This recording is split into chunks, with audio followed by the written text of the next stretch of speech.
don't travel too much, which is part of the selection process they said themselves.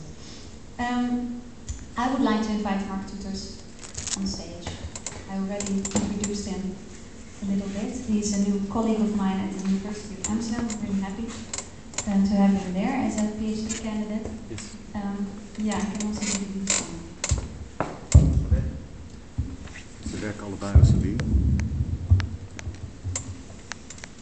Okay, thank you very much for this opportunity.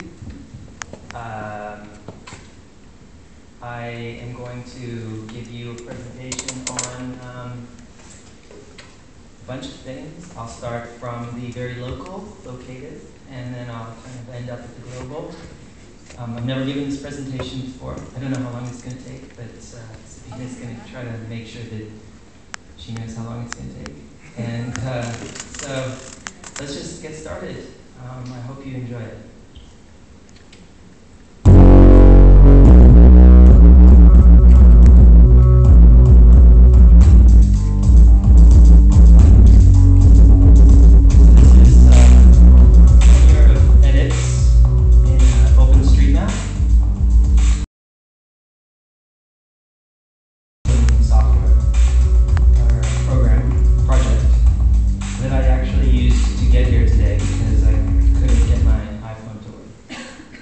And this didn't exist some years ago.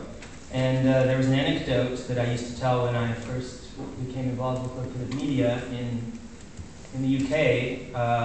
All of the maps belonged to the government, to the crown copyright. And so you couldn't actually use any of the maps without the permission of the Queen.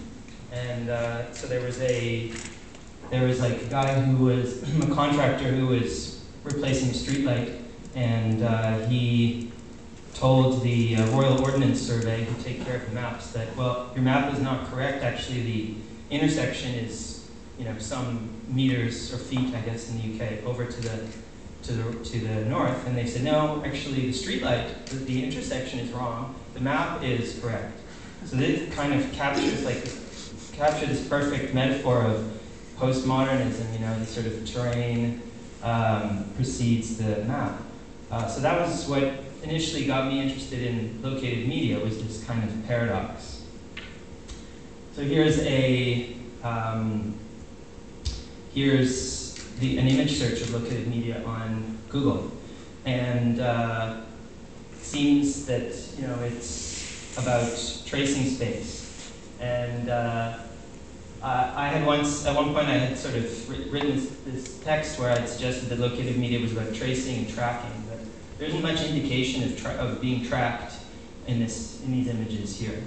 And so I'm not going to give a lot of time to that whole kind of surveillance discourse in this talk. But I will mention one thing. In the